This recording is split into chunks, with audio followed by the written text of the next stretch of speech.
लेकिन बड़ी चीज ये है कि राम मंदिर चढ़ावा चोरी पर सियासत भी होगी और सियासतदान उस पर हमला भी करेंगे। दिलचस्प तस्वीर आई आज अरविंद केजरीवाल की।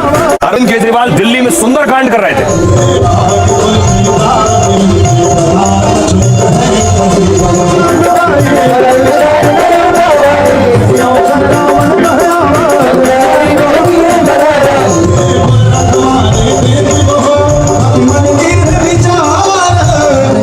केजरीवाल सुंदरकांड कर रहे थे तो अखिलेश यादव की पार्टी पोस्टर लगा रही थी, सनातन ही समाजवाद है, अधर्मियों और चढ़ावा चोरों का विनाश करेंगे, ढोंगियों और गौ हत्यारों का करेंगे सर्वनाश। कर्मयोगी अखिलेश जी 27 में आएंगे, गौ माता और प्रदेश को बचाएंगे। सियासतदान भी चुन चुन कर वार कर रहे हैं, उन्हें पता है ये कमजोर नफ्स किसकी है। अरविंद केजरीवाल कह रहे हैं चढ़ावा चोरी मामले में केजरीवाल हमलावर है। केजरीवाल ने दिल्ली में सुंदर पाठ का आयोजन किया, साथ ही देश भर में हस्ताक्षर अभियान शुरू करने का ऐलान किया। बीजेपी ने पलटवार करते हुए केजरीवाल को चुनावी हिंदू बताया। बीजेपी का आरोप है यूपी में चुनाव को लेकर केजरीवाल ड्रामा कर रहे हैं। अखिलेश यादव की एंट्री हुई राम मंदिर चढ़ावा चोरी में। अखिलेश यादव भी एक्शन में, वो इसे 2027 चुनाव का बड़ा मुद्दा बनाने में जुटे।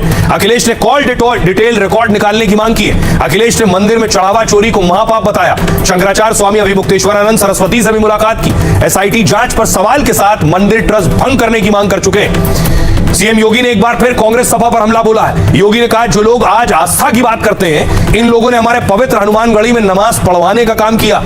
क्या कोई जामा मस्जिद में हनुमान चालीसा का पाठ पढ़ पाएगा? कांग्रेस समाजवादी पार्टी पर मंदिर निर्माण में बाधा डालने का आरोप लगाया। इनकी सरकार में राम भक्तों पर गोलियां चलवाई गई थी। सुनिए जरा क्या कुछ कह रहे हैं सीएम योगी। मर्यादा पुरुषोत्तम राम जिन्होंने मर्यादा हमें दी समाज को, उस मर्यादा को इन्होंने तोड़ मरोड़ करके अपने स्वार्थ में न जाने क्या क्या किया है। चढ़ावे की चोरी से बड़ा कोई पाप नहीं है, इन्होंने महापाप किया है। माननीय उच्चतम न्यायालय में कांग्रेस की केंद्र सरकार ने जो एफिडेविट सुप्रीम कोर्ट में दिया था, उस एफिडेविट में कांग्रेस ने कहा था भगवान राम और भगवान कृष्ण दोनों को मिथक मान करके काल्पनिक बनाने का प्रयास किया था। और समाजवादी पार्टी के बारे में तो कहना ही क्या है, इनका तो इतिहास राम भक्तों के खून से सना हुआ है। भारतीय जनता पार्टी ने और उसके सहयोगी संगठनों ने भगवान राम के नाम पे वोट मांगने में कोई कसर नहीं छोड़ी और भगवान राम ने इनको देने में भी कोई कसर नहीं छोड़ी।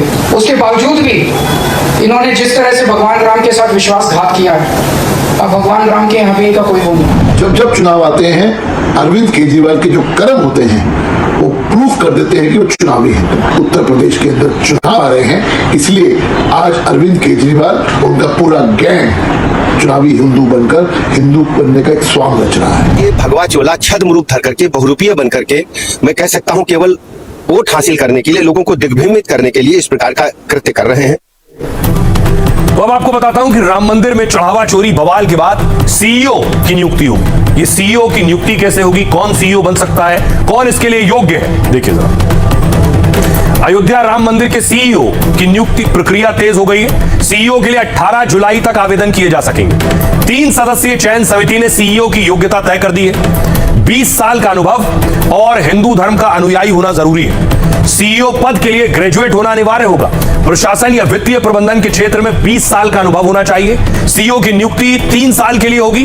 वेतन, आवास और अन्य सुविधाएं ट्रस्ट उपलब्ध कराएगा। साथ ही सीईओ पूरी तरह ट्रस्ट के प्रति उत्तरदायी रहेगा। आवेदन ईमेल, और अगर ये संभव हुआ तो शायद इससे बेहतर कुछ हो नहीं सकता कि बातचीत के जरिए विवाद सुलझ जाए, हंगामा ना हो और तनाव ना पैदा हो। खबरों में आगे बढ़ते हैं। अब आपको लिए चलता हूं अयोध्या। चढ़ावा चोरी केस में शंकराचार्य की एंट्री हो गई। शंकराचार्य का टारगेट कौन आप जानते हैं? देखिए, आज सीएम योगी गोरखपुर में थे।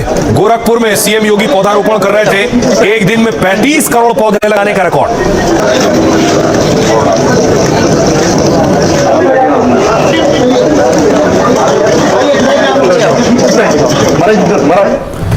यूपी में 35 करोड़ पेड़ लगाने का दावा है। दूसरी तरफ योगी आदित्यनाथ की एक और तस्वीर आई जहां वो सेल्फी ले रहे थे गोरखपुर में।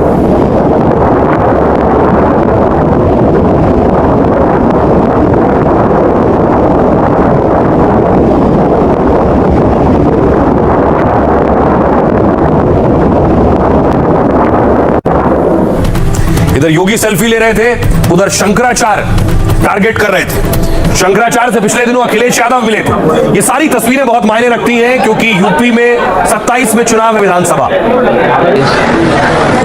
शंकराचार्य ने भी चढ़ावा चोरी पर टारगेट किया है, क्या कुछ कहा ये आपको बताऊंगा। लेकिन दूसरी तरफ शंकराचार्य ने आरएसएस पर अगर टारगेट किया तो आज आरएसएस की एक मीटिंग हो रही थी कर्नाटक में बेलगावी में, जहां संघ प्रमुख मोहन भागवत मौजूद थे।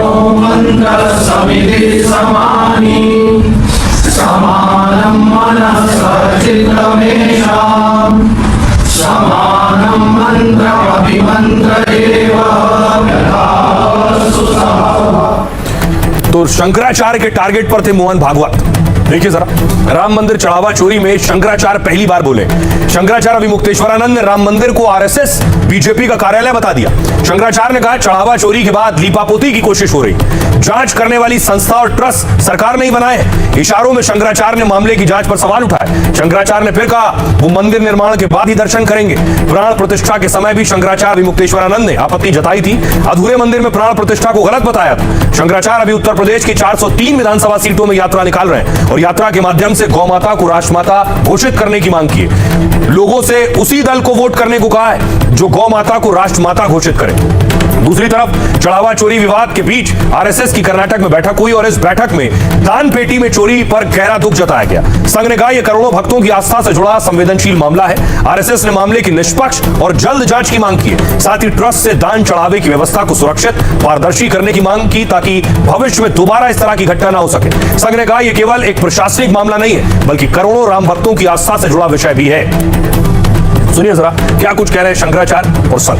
सरकार ने ट्रस्ट बनाया, सरकार ने एसआईटी बनाई। अब जब एक ही व्यक्ति चोर भी है सिपाही भी है तो क्या होगा। हम लोग जो ये कहते हैं कि ये मंदिर अभी नहीं बना है, ये भाजपा कार्यालय बना हुआ है, संघ कार्यालय बना हुआ है, वो बिल्कुल साफ हो गया क्योंकि वहाँ कांग्रेसी देख करके रोक दिया गया।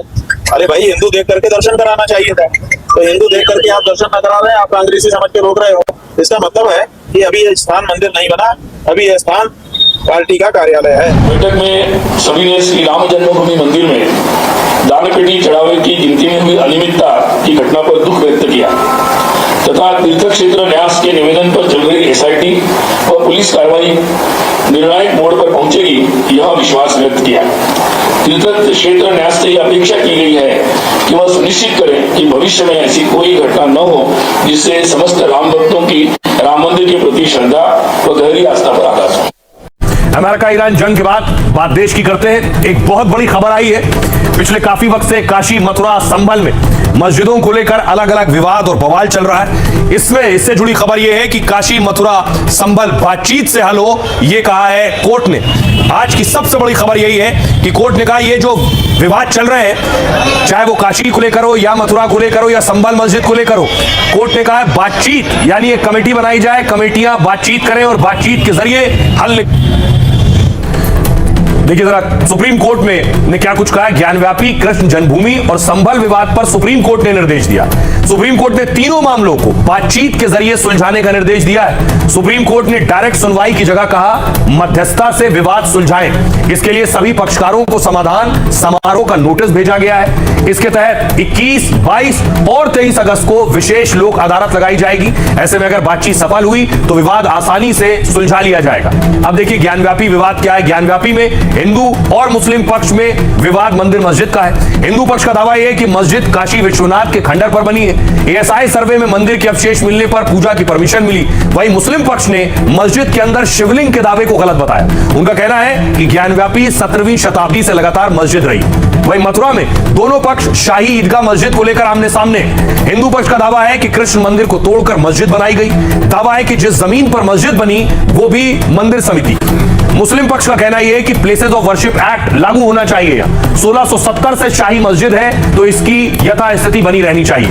वहीं हिंदू पक्ष का दावा शाही जामा मस्जिद को हरिहर मंदिर तोड़कर ये मस्जिद बनी है। ये दावा ये कहा जा रहा है कि सर्वे से भी मंदिर के सबूत सामने आ जाएंगे। मुस्लिम पक्ष ने दावा किया कि पिछले 500 सालों से यहां मस्जिद है। साथ ही मुस्लिम पक्ष ने सर्वे के तरीके पर भी सवाल उठाए। उसके बाद से ये मामला अदालत में है, कोर्ट कचहरी में है। कोर्ट ने एक अच्छी पहल की है कि बातचीत के जरिए इन मुद्दों को सुलझाया जाए। सुनिए जरा हिंदू पक्ष के वकील क्या कहते हैं। प्रावधान जारी करके जो प्राचीन कॉलोनी है जो हाईकोर्ट सुप्रीम कोर्ट में लंबी विचाराधीन बहुत समय से उनको मेडिएशन के द्वारा जो समझौता के द्वारा स्थापित करने का प्रयास किया जाए। इसमें जिला जिसके यहाँ नोटिस आई है उसके अनुसार यहाँ बनारस अधिवेशन में 4 पत्रावली